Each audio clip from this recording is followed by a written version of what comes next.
नमस्कार मित्रों, मैं आलोक तिवारी आपका स्वागत करता हूं आपके अपने channel legal and logical vision पर। आज हम चर्चा करेंगे पहलगाम में मुस्लिम आतंकियों द्वारा 27 हिंदुओं की धर्म के आधार पर की गई क्रूर हत्या और उसके बाद की परिस्थितियों की। ये हत्याएं मुस्लिम राष्ट्र पाकिस्तान द्वारा प्रायोजित एजेंसियों द्वारा करवाई गई थी, लेकिन जो बात और भी डरावनी है वो है भारत की आंतरिक स्थिति। अतः मेरा ये वीडियो देश के हर राष्ट्रवादी के लिए न सिर्फ महत्वपूर्ण है बल्कि चिंतन करने वाला भी है, और मैं आग्रह करूंगा कि आप वीडियो को पूरा देखें और मामले की गंभीरता को गहराई से समझने का प्रयास भी करें। तो चलिए चर्चा प्रारंभ करते हैं। पहलगाम की क्रूर घटना के बाद भारत ने पाकिस्तान के खिलाफ कई जवाबी कदम उठाए, जिनमें नदियों का पानी बंद करने से लेकर अटारी बॉर्डर बंद करना और पाकिस्तानी नागरिकों के वीजा रद्द करने जैसे निर्णय शामिल हैं। भारत द्वारा पाकिस्तानी वीजा बंद करने और सभी पाकिस्तानियों को 48 घंटे में भारत छोड़ने के आदेश ने एक गंभीर खुलासा भी किया है। पता चला पंजाब में ही हजारों भारतीय महिलाओं ने पाकिस्तानी पुरुषों से शादी की हुई है। सोचिए, भारत के कितने स्थानों पर ऐसी कितनी महिलाएं होंगी जिन्होंने पाकिस्तानी नागरिकों से शादी कर रखी है और भारत में रह रही हैं। ये महिलाएं पाकिस्तान में गर्भवती हुई और फिर अपने बच्चों के साथ भारत लौट आईं। ये बच्चे भारत में पैदा हुए हैं, इनकी परवरिश भारत में हो रही है, ये भारत के अस्पतालों और संसाधनों का उपयोग कर रहे हैं, लेकिन भविष्य में भी ये पाकिस्तानी नागरिक बन सकते हैं। याद कीजिए, जब सानिया मिर्जा ने एक पाकिस्तानी खिलाड़ी से शादी की थी तो समाचारों में हंगामा मच गया था। भारत के लोगों ने इसका कड़ा विरोध किया था और कहा था कि क्या सानिया को कोई भारतीय मुसलमान पसंद नहीं आया।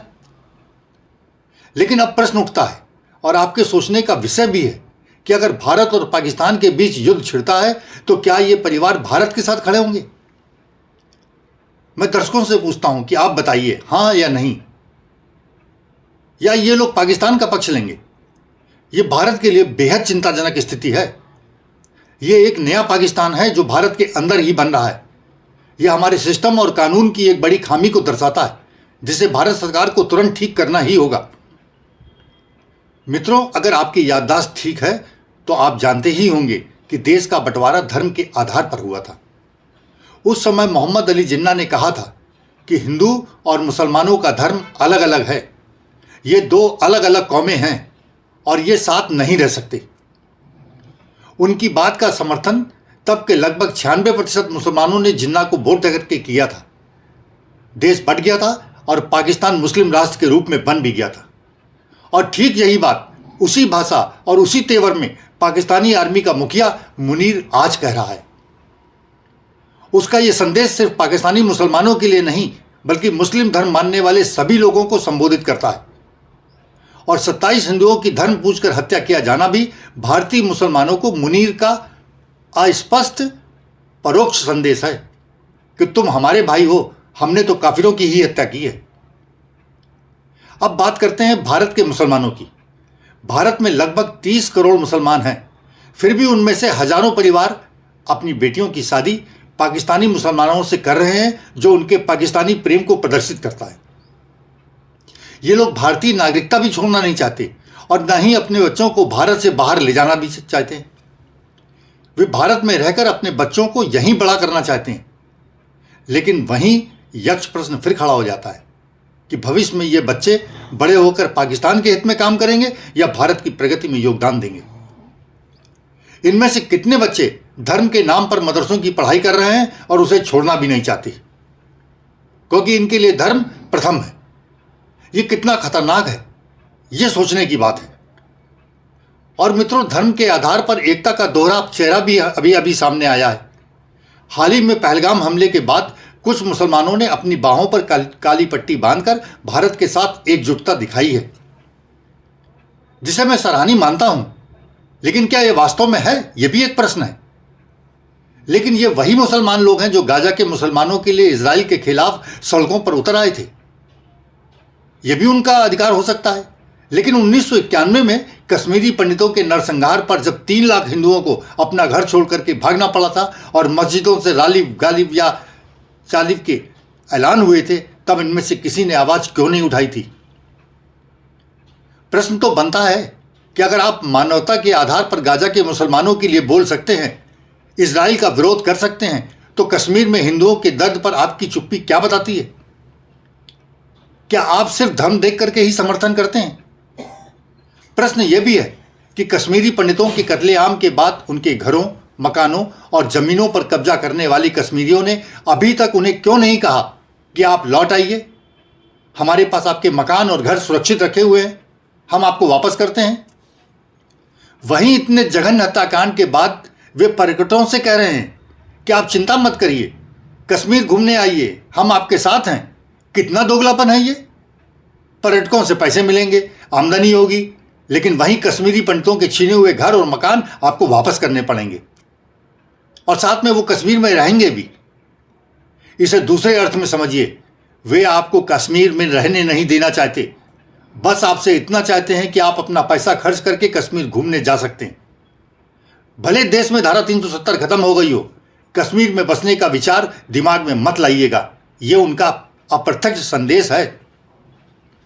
मित्रों, एक और गंभीर मुद्दा है जो हमारी सीमाओं की सुरक्षा से जुड़ा हुआ है। 2008 में बीएसएफ ने बताया कि बॉर्डर पर अवैध घुसपैठ रोकने के दौरान 59 बीएसएफ कर्मचारियों की मौत हो चुकी है। यह आंकड़ा हमें बताता है कि हमारी सीमाएं कितनी असुरक्षित हैं। बांग्लादेश से अनुमानित 20 से 30 लाख अवैध घुसपैठिए भारत में हैं, खासकर पश्चिम बंगाल और असम में। इनमें से कई लोग नकली आधार कार्ड के जरिए भारत में रह रहे हैं। हाल ही में गुजरात में 1200 ऐसे बांग्लादेशियों को पकड़ा गया है। साथ ही लगभग 40,000 रोहिंग्या मुसलमान भी भारत में ही हैं, जो जम्मू, दिल्ली और देश के अन्य जगहों पर बसे हुए हैं। इन बांग्लादेशी मुसलमानों और रोहिंग्या मुसलमानों के पास अपनी तो कोई मस्जिद और दरगाह है नहीं, तो निश्चित रूप से ये भारतीय मुसलमानों की मस्जिदों और धार्मिक स्थलों का ही तो उपयोग कर रहे हैं अपनी धार्मिक गतिविधियों को पूरा करने के लिए।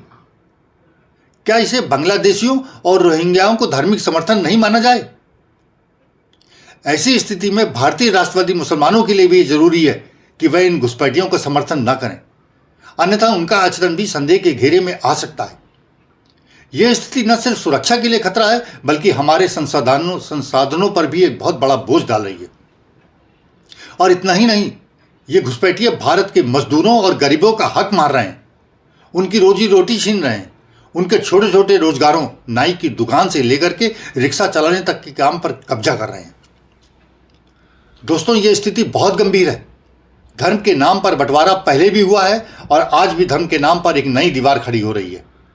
हमें सोचना होगा कि क्या हम फिर से उसी रास्ते पर चल रहे हैं जिसने हमें 1947 में तोड़ा था। भारत को सुरक्षित रखने के लिए हमें एकजुट होना ही होगा। हमें एक स्पष्ट राष्ट्रीय नीति की जरूरत है जो पाकिस्तानी, बांग्लादेशी और रोहिंग्या जैसे मुद्दों को व्यवस्थित रूप से हल करे। हमें अपनी सीमाओं को और मजबूत करना होगा। 2015 तक 86% बॉर्डर फेंसिंग पूरी हो चुकी थी, जिसने अपराधों को करीब 62% तक कम किया, लेकिन बाकी काम अभी पूरा किया जाना ही है। साथ ही पाकिस्तानी नागरिकों और पाकिस्तान नागरिकों से विवाहित महिलाओं के लिए एक नया कानून भी बनना चाहिए। इसके अतिरिक्त अवैध घुसपैठियों के खिलाफ अमेरिका जैसी कठोर कार्रवाई की जानी चाहिए। हमें उन लोगों के खिलाफ भी सख्त कदम उठाने होंगे जो देश की सुरक्षा के लिए खतरा बन रहे हैं। साथ ही हमें भाईचारे के पाखंड को भी पहचानना होगा और सच्ची एकता की दिशा में काम करना होगा। भारत का हर नागरिक देश की प्रगति और सुरक्षा के लिए उसे एक साथ खड़ा होना ही पड़ेगा। मित्रों, आपके इस विषय पर क्या विचार है? क्या भारत को विदेशी नागरिकों, भारतीय नागरिकता और घुसपैठ के लिए कड़े और सख्त कानूनों को बनाने की आवश्यकता है? कमेंट बॉक्स में जरूर बताएं। और अगर आपको ये जानकारी पसंद आई हो तो वीडियो को लाइक करें, शेयर करें और हमारे चैनल को सब्सक्राइब करना भी ना भूलें। हम आपसे फिर मिलते हैं एक नए विषय और विमर्श के साथ। तब तक के लिए जय भारत, वंदे मातरम, धन्यवाद।